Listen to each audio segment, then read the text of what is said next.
Hello and welcome to day 149 in the Not Alone Today chronological Bible reading plan with Joseph and Anu.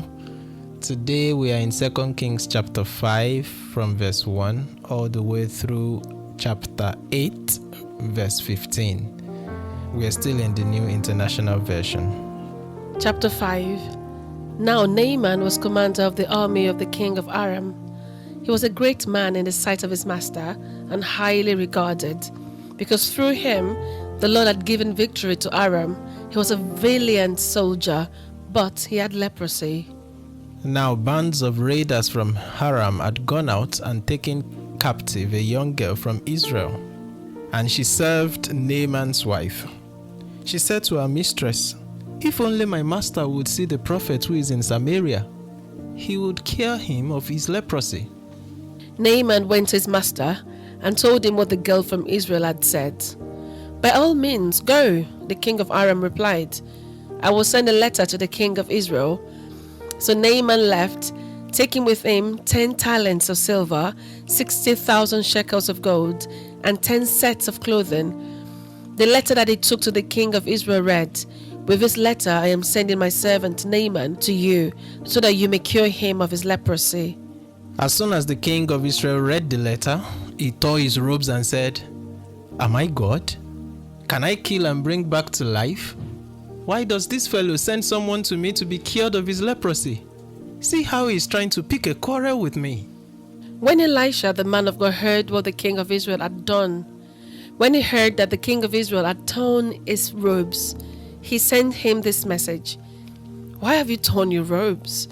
Have the man come to me, and he will know that there is a prophet in Israel." So Naaman went with his horses and chariots and stopped at the door of Elisha's house. Elisha sent a messenger to say to him, "Go, wash yourself 7 times in the Jordan, and your flesh will be restored, and you will be cleansed." But Naaman went away angry and said, "I thought that he would surely come out to me and stand and call on the name of the Lord his God, and wave his hand over the spot and cure me of my leprosy. Are not Abana and Parfa, the rivers of Damascus, better than all the waters of Israel? Couldn't I wash in them and be cleansed?" So he turned off and went off in a rage. Naaman's servants went to him and said, "My father, if the prophet had told you to do some great thing, would you not have done it? How much more then when he tells you, 'Wash and be cleansed'?" So he went down and dipped himself in the Jordan 7 times, as the man of God had told him, and his flesh was restored and became clean like that of a young boy. Then Naaman and all his attendants went back to the man of God. He stood before him and said, "Now I know that there is no God in all the world except in Israel. So please accept the gift from your servant." The prophet answered, "As surely as the Lord lives, whom I serve, I would not accept a thing." And even though Naaman urged him, he refused. "If you will not," said Naaman, "please let me, your servant, be given as much earth as a pair of mules can carry, for your servant will never again make burnt offerings and sacrifices to any other god but the Lord. But may the Lord forgive your servant for this one thing. When my master enters the temple of Rimmon to bow down, and he is leaning on my arm, and I have to bow there also, when I bow down in the temple of Rimmon, may the Lord forgive your servant for this." "Go in peace," Elisha said. After Naaman had traveled some distance, Gehazi, the servant of Elisha the man of God, said to himself, "My master was too easy on Naaman this Aramean, by not accepting from him what he brought. As surely as the Lord lives, I will run after him and get something from him." So Gehazi hurried after Naaman. When Naaman saw him running towards him, he got down from the chariot to meet him. "Is everything all right?" he asked. "Everything is all right," Gehazi answered. "My master sent me to say, 2 young men from the company of the prophet have just come to me from the hill country of Ephraim. Please give them a talent of silver and 2 sets of clothing." "By all means, take 2 talents, said Naaman. He heard Gehazi to accept them, and then tied up the 2 talents of silver in 2 bags. With 2 sets of clothing, he gave them to 2 of his servants, and they carried them ahead of Gehazi. When Gehazi came to the hill, He took the things from the servants and put them away in the house. He sent the men away and they left. When he went in and stood before his master Elisha asked him, "Where have you been, Gehazi?" Your servant didn't go anywhere, Gehazi answered. But Elisha said to him, "Was not my spirit with you when the man got down from his chariot to meet you? Is this the time to take money or to accept clothes or olive groves and vineyards and flocks and herds or male and female slaves? Naaman's leprosy will cling to you and to your descendants forever." Then Gehazi went from Elisha's presence, and his skin was leprous. It had become as white as snow. Chapter 6. The company of the prophets said to Elisha, "Look, the place where we meet with you is too small for us. Let us go to the Jordan, where each of us can get a pole, and let us build a place there for us to meet." And he said, "Go." Then one of them said, "Won't you please come with your servants?" "I will," Elisha replied, and he went with them. They went to the Jordan and began to cut down trees. As one of them was cutting down a tree, the iron axe fell into the water. "Oh no, my lord," he cried out. "It was borrowed." The man of God asked, "Where did it fall?" When he showed him the place, Elisha cut a stick and threw it there and made the iron float. "Lift it out," he said. Then the man reached out his hand and took it. Now the king of Aram was at war with Israel. After conferring with his officers, he said, "I will set up my camp in such and such a place." The man of God sent word to the king of Israel, "Beware of passing that place, because the Arameans are going down there." So the king of Israel checked on the place indicated by the man of God. Time and again Elisha warned the king so that he was on his guard in such places. This enraged the king of Aram. He summoned his officers and demanded of them, "Tell me, which one of us is on the side of the king of Israel?" "None of us, my lord the king," said one of his officers. "But Elisha the prophet, who is in Israel, tells the king of Israel the very words you speak in your bedroom." "Go, find out where he is," the king ordered, "so I can send my men and capture him." The report came back, "He is in Dothan." Then he sent his horses and chariots and a strong force there. They went by night and surrounded the city. When the servant of the man of God got up and went out early the next morning, an army with horses and chariots had surrounded the city. "Oh no, my lord, what shall we do?" the servant asked. "Don't be afraid," the prophet answered. "Those who are with us are more than those who are with them." And Elisha prayed, "Open his eyes, Lord, so that he may see." Then the Lord opened the servant's eyes, and he looked and saw the hills full of horses and chariots of fire all around Elisha. As the enemy came down toward him, Elisha prayed to the Lord, "Strike this army with blindness." So he struck them with blindness, as Elisha had asked. Elisha told them, "This is not the road and this is not the city. Follow me and I will lead you to the man you are looking for." And he led them to Samaria. After they entered the city, Elisha said, "Lord, open the eyes of these men so they can see." Then the Lord opened their eyes, and they looked, and there they were, inside Samaria. When the king of Israel saw them, he asked Elisha, "Shall I kill them, my father? Shall I kill them?" "Do not kill them," he answered. "Would you kill those you have captured with your own sword and bow? Set water and food before them, so that they may eat and drink, and then go back to their master." So he prepared a great feast for them, and after they had finished eating and drinking, he sent them away, and they returned to their master. So the bands from Aram stopped raiding Israel's territory. Sometime later, Ben-Hadad, king of Aram, mobilized his entire army and marched up and laid siege to Samaria. There was a great famine in the city. The siege lasted so long that a donkey's head sold for 80 shekels of silver, and a quarter of a cab of seed pods for 5 shekels. As the king of Israel was passing by on a wall, a woman cried to him, "Help me, my lord the king." The king replied, "If the Lord does not help you, where can I get help for you? From the threshing floor? From the winepress?" Then he asked her, "What's the matter?" She answered, "This woman said to me, 'Give up your son so we may eat him today, and tomorrow we'll eat my son.' So we cooked my son and ate him. Next day I said to her, 'Give up your son so we may eat him,' but she had hidden him." When the king heard the woman's words, he tore his robes.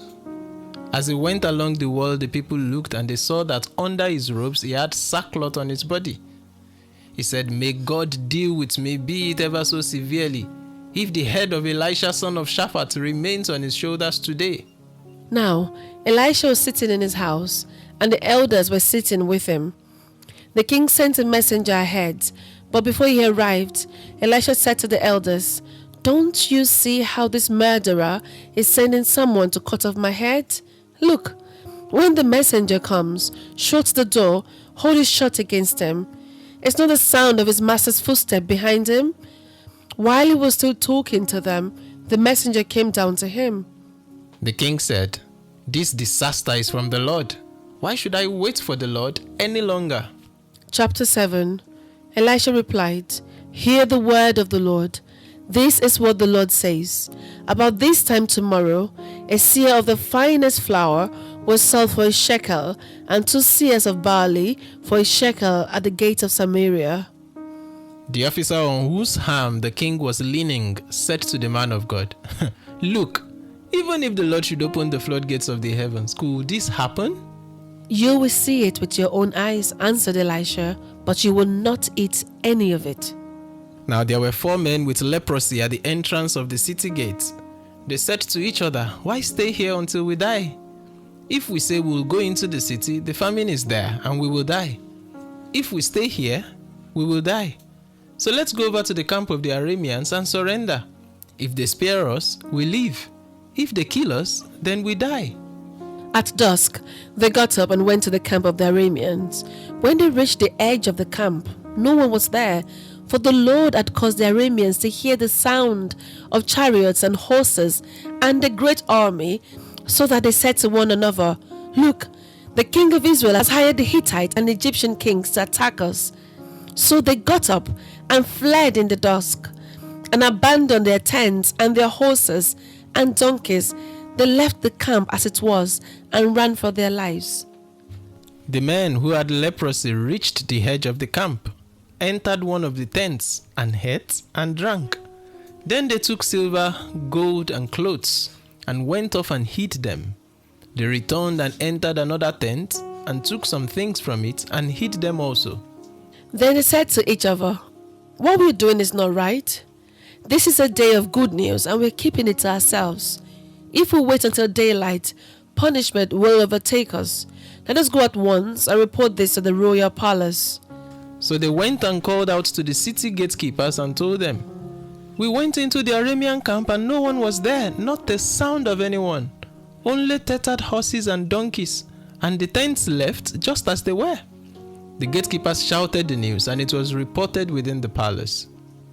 The king got up in the night and said to his officers, "I will tell you what the Arameans have done to us. They know we are starving, so they have left the camp to hide in the countryside, thinking they will surely come out, and then we will take them alive and get into the city." One of his officers answered, "Have some men take 5 of the horses that are left in the city. Their plight will be like that of all the Israelites left here. Yes, they will only be like all these Israelites who are doomed. So let us send them to find out what had happened." So they selected 2 chariots with their horses, and the king sent them after the Aramean army. He commanded the drivers, "Go and find out what has happened." They followed them as far as the Jordan, and they found the whole road strewn with the clothing and equipment the Arameans had thrown away in their headlong flight. So the messengers returned and reported to the king. Then the people went out and plundered the camp of the Arameans. So a seah of the finest flour sold for a shekel, and 2 seahs of barley sold for a shekel, as the Lord had said. Now the king had put the officer on whose arm he leaned in charge of the gates, and the people trampled him in the gateway, and he died, just as the man of God had foretold when the king came down to his house. It happened as the man of God had said to the king, "About this time tomorrow, a seah of the finest flour will sell for a shekel, and 2 seahs of barley for a shekel, at the gate of Samaria. The officer said to the man of God, "Look, even if the Lord should open the floodgates of the heavens, could this happen?" The man of God had replied, "You will see it with your own eyes, but you will not eat any of it." And that is exactly what happened to him, for the people trampled him in the gateway, and he died. Chapter 8.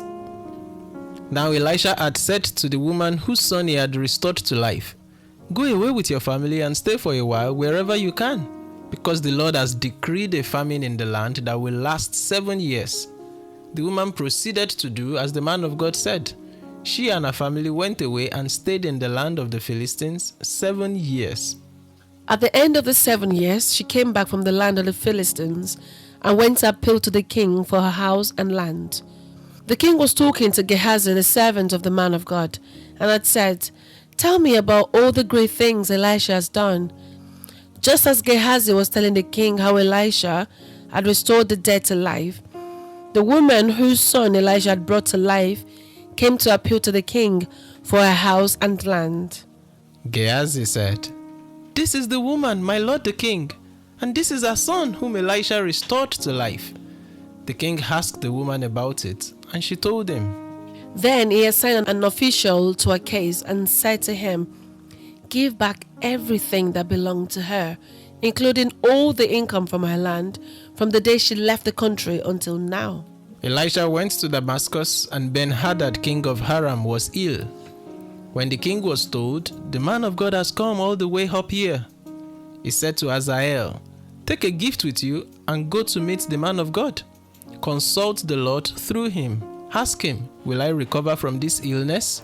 Hazael went to Elisha, taking with him as a gift 40 camel loads of all the finest wares of Damascus. He went in and stood before him and said, "Your son Ben-Hadad, king of Aram, has sent me to ask, will I recover from this illness?" Elisha answered, "Go and say to him, 'You will certainly recover.' Nevertheless, the Lord has revealed to me that he will in fact die." He stared at him with a fixed gaze until Hazael was embarrassed. Then the man of God began to weep. "Why is my lord weeping?" asked Hazael. "Because I know the harm you will do to the Israelites," he answered. "You will set fire to their fortified places, kill their young men with the sword, dash their little children to the ground, and rip open their pregnant women." Hazael said, "How could your servant, a mere dog, accomplish such a feat?" "The Lord has shown me that you will become king of Aram," answered Elisha. Then Hazael left Elisha and returned to his master. When Ben-Hadad asked, "What did Elisha say to you?" Hazael replied, "He told me that you will certainly recover."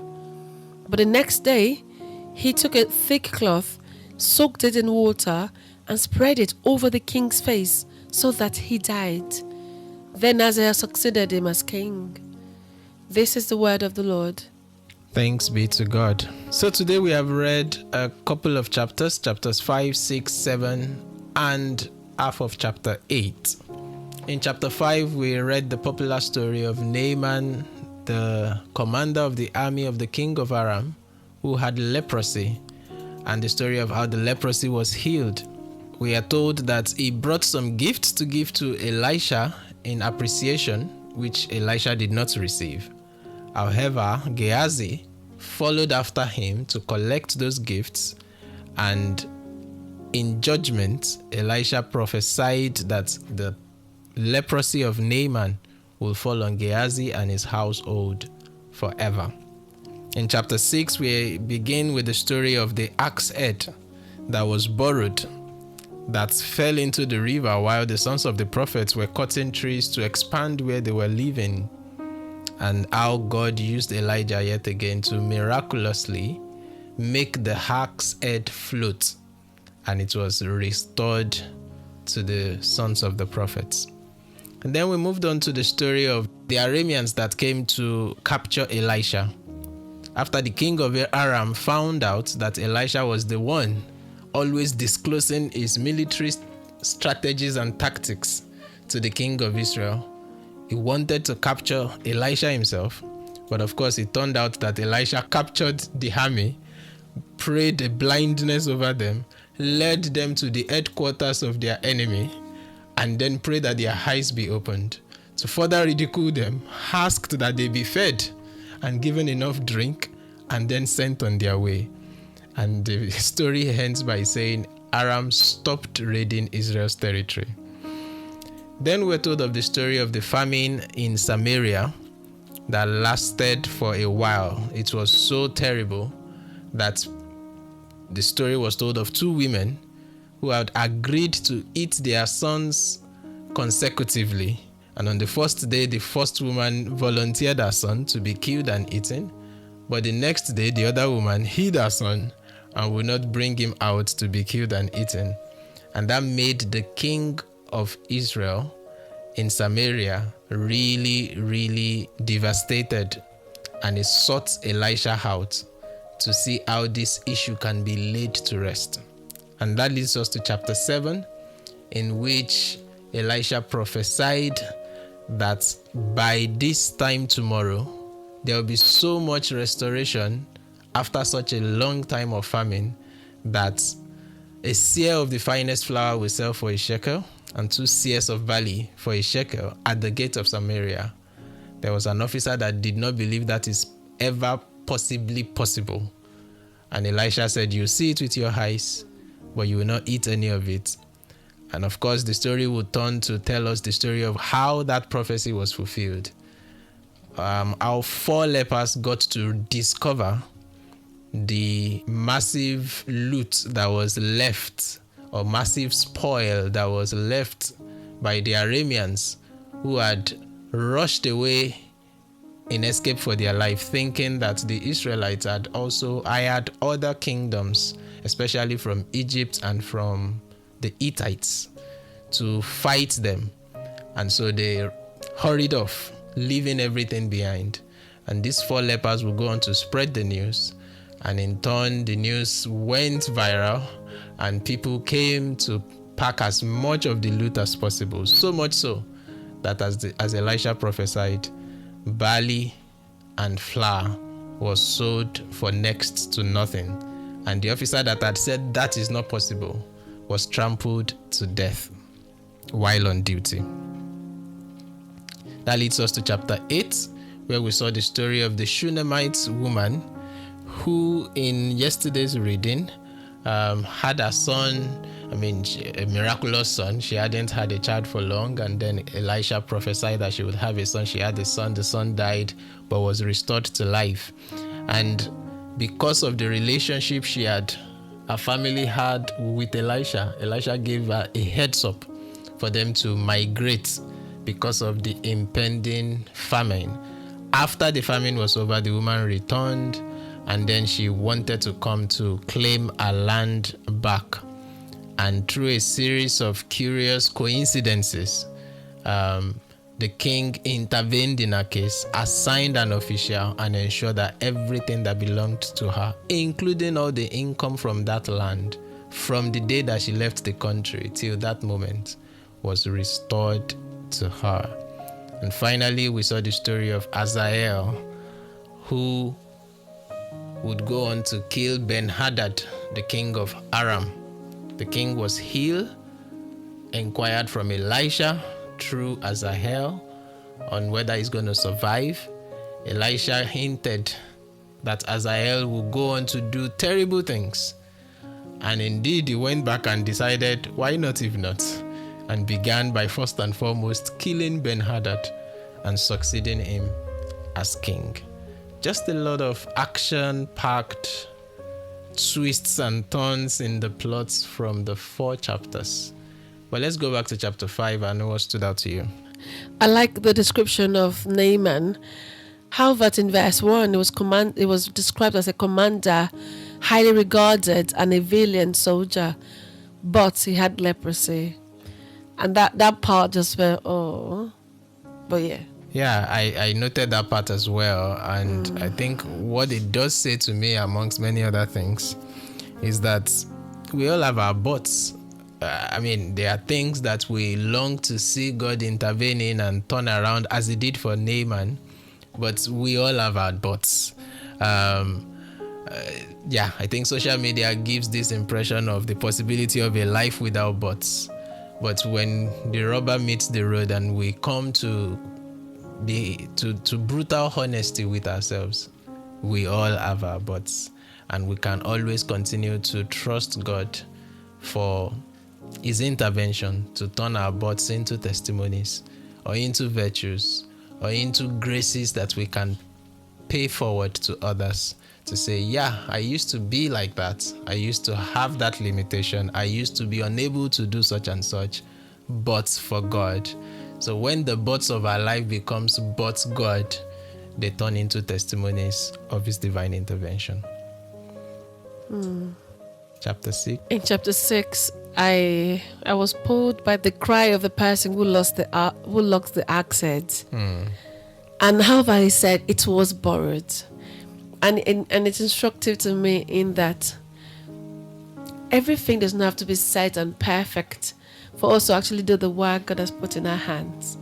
There are some times where we use what we have, and we don't wait until we get this grandiose material or resources before we start. Because it's in that stepping out in faith that things begin to come. Absolutely. And when I heard that it was borrowed, I just smiled to myself like, yes, it usually is. I also highlighted it was borrowed as a phrase. And from the perspective of what we've read in the book of Proverbs, that the borrower is always a slave to the lender. Because yes, as much as, borrowing is a reality of life. And it's part of the things indeed that even God uses sometimes to accomplish his purposes. Jesus would borrow the boat of Peter and use it as a pulpit of some sort to preach the gospel. And then, of course, afterwards, return it to Peter and also give him instructions that will give a massive harvest of fish.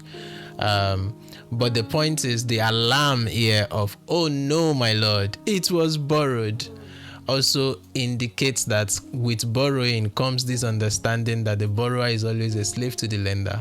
For if they were not able to recover the asset, they would have been in some form of tonjo. We don't know to what extent, we don't know who they borrowed it from, we don't know the story, the terms and conditions for their borrowing. But the alarm at the loss also indicates that, we can also trust God to be owners and not only borrowers, given the circumstances. But it does all these things according to the times and seasons of life that he has mapped out for us. Does that make sense? Yes, it does. It does.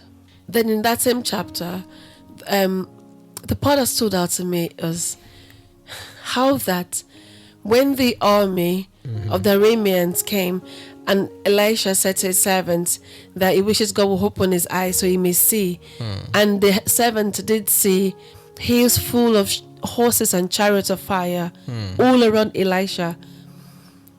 Like, Elisha had enough resources, but he didn't even use the hills on chariots and people. He made a simple request: strike them with blindness. And then when they go to Samaria, open their eyes, let them see. And they saw and ate and left them alone in peace.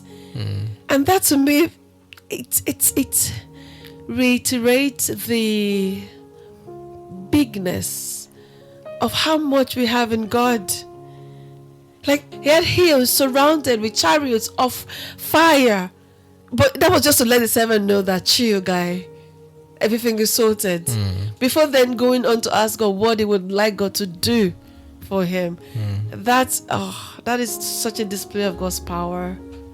Indeed. And indeed, just to pay forward that prayer as well, open our eyes, Lord, so that we may see, because really sight makes all the difference. Yes. And it's so interesting how seeing things that others cannot see can also give us confidence to forge ahead in ways that only God can urge us on in that sense. And it brings to mind Matthew 6:22.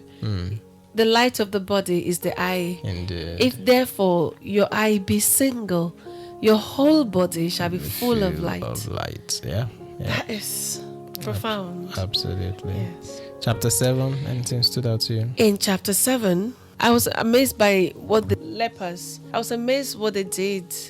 I was amazed at their proclamation in that they said they will go to the camp of the Arameans and surrender. And if they die, they die. If they live, they live. But the part that struck me most was verse 5, where it says that when they reached the edge of the camp, no one was there. It might not make sense how that phrase is just put in there.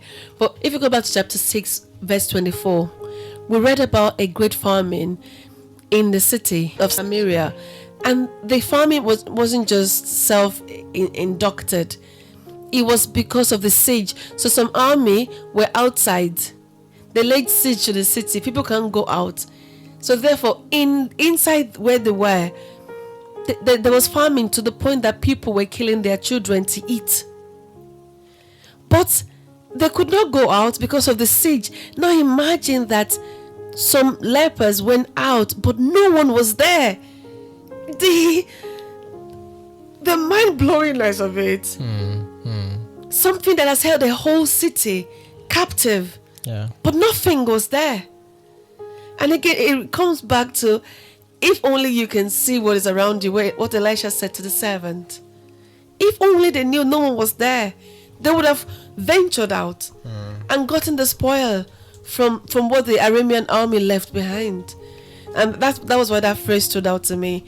They reached the edge of the camp, but no one was there. And it's instructive to me in that there are certain things that would cause anxiety, unnecessary fear. It might be news, it might be something that we're expecting and we've not found yet.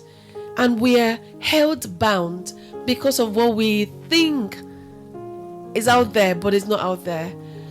But with God on our side, with our eyes being full of light and with our eyes being single, we can step out in faith, go to the edge of that camp, and we'll find that there's no one there. He has laid it bare. He has won the victory even before we knew of it. And that is the God that we serve. Indeed. For me, it's verse 9 that stood out to me in that chapter, when the lepers said to one another, what we are doing is not right. This is a day of good news, and we are keeping it to ourselves. If we wait until daylight, punishment will overtake us. So let's go at once and report this to the royal palace. And many of us do this with the real good news, the gospel. We keep it to ourselves. They first of all took this and quickly went and hid it like a puppy that is hiding things in the garden, hoping to go back to them later. And then they went out, took some other things, hid it for themselves. But then it just dawned on them that actually this is not right. And it's that phase, what we are doing is not right, that stood out to me. Because if it is truly good news, it's not meant to be kept to ourselves. Let's go out and be the news, bear the news, and spread the news to the glory of God. Amen. And I think it's even more emphatic in that these are people shunned. Lepers are not meant to be in the city. They're not meant to be seen around people. Yeah. Even when they want to come into the city, they have to be shouting, unclean, unclean, so that people would know and to avoid them. But in spite of their own personal circumstances, and in spite of the greed that would have overcome them in wanting to take the loot for themselves, they still chose to do the right thing. So sometimes the instruction for me, sometimes it's not about people's behavior or how they repeatedly offend us or how we feel like we can never measure up to what they want. It's not about them. It's about the God that is at work within us from start to finish. And because of his power that is at work within us, He can do it through us immeasurably more than we can ever ask or think or even imagine. So we put the people, the offense and the side eye and the sarcasm and the caustic remarks aside. And we just follow, our eyes are single, remember? We just follow suit, pursue that holiness, that work that he's put in our hands. We do it with all diligence, as though unto God and not unto man. And then see him make restoration happen around us. Indeed. Thank you. And then in chapter 8, where we paused in verse 15, what stood out to you? verse 4 stood out to me. I don't know why the king was talking to Gehazi, because the last time we heard about Gehazi was in chapter 6, and he was struck with leprosy. And we know that when a person becomes a leper, they're not meant to be within the city or even be or even be among people. Yes. So when I read the king was talking to Gehazi, asking about the great things Elisha has done, I thought, what? Did he get healed somehow? I went to the commentary I've been using, but nothing was being said about how he got there. They only said that he must have regained access to the king's court after being struck with leprosy. Does that now mean that the king will let a leper serve in his court, despite the fact that he has an infectious disease? Still very unclear. Yeah, I mean, the same issue was spotlighted in my heart as well. Two possible answers comes to mind. One is that while we're reading this in a chronological Bible reading plan, the account has not been followed in a strict chronological sense. I mean, we see this even when we are shuffling between Kings and Chronicles, and we would have read something and then we'll go back and repeat it. Yeah. But within Chronicles itself, it's not necessarily a strict chronological account, such that what we are reading in chapter 8 could very much have happened way before the events of Naaman and the leprosy and all of that happened. Another possibility, but which the Bible did not say anything about, is that Elisha possibly, Gehazi asked for forgiveness, and Elisha also prophesied his cleansing and he was made whole. I've seen that in some commentaries, but only as a speculation, because there is no proof whatsoever that ever happened. And I would be surprised. Everything we know about Gehazi from the few times that he's mentioned flags the fact that his servanthood is with a huge question mark in some sense. I mean, it was nothing like how Elisha served Elijah, so much so that he was able to receive a double portion of Elijah's spirit. But yeah, be that as it may, it still spotlights for me a story that is quite interesting, in the sense that as Gehazi was telling the king about a woman that Elisha restored her son to life, it just so happened that the woman entered into the king's court at that very point in time. Such a coincidence, I mean, we call it coincidence, but then it is because of that coincidence that the king will take that woman's case personal and assign an official to her case and see to it that everything that belonged to that woman was restored, including all the income from her land from the day she left the country until that moment. And I can only imagine how much wealth she came into all of a sudden, unplanned, all because God so orchestrated her steps, ordered her steps, so that she arrived at a place just in time when her name was being, or her story was being retold, and that opened the door for her that she couldn't have opened by herself. And so my prayer for us is that the Lord will order our steps, will be at the right place at the right time, and say the right things to the right people. In Jesus' name. Amen. The last thing that stood out to me was when Elijah cried and told Azahel that he would do like horrible things. I was surprised with his answer in verse 13. He didn't say, "Oh no, pray for me that I might change," or how would I be able to do that? But his response was quite curious. It wasn't, how could I have done such a terrible thing, but how can I accomplish such a feat? And I thought, what? You think that is a feat? Because I've been reading about, like, what we've read about him was as though he's just a normal, ordinary person. Yeah. So when Elisha said he was going to kill people, I thought, kill, okay. But when he said, "Me, a mere dog, accomplished such a feat," I thought, oh, so you can, if you were given the power. Yeah, that I just thought to point it out. Yeah. So thank you everyone for joining us for day 149. We'll turn the page on day 150 as we continue in our chronological Bible reading plan. But till then, just remember, You're not alone. today. God bless God bless you.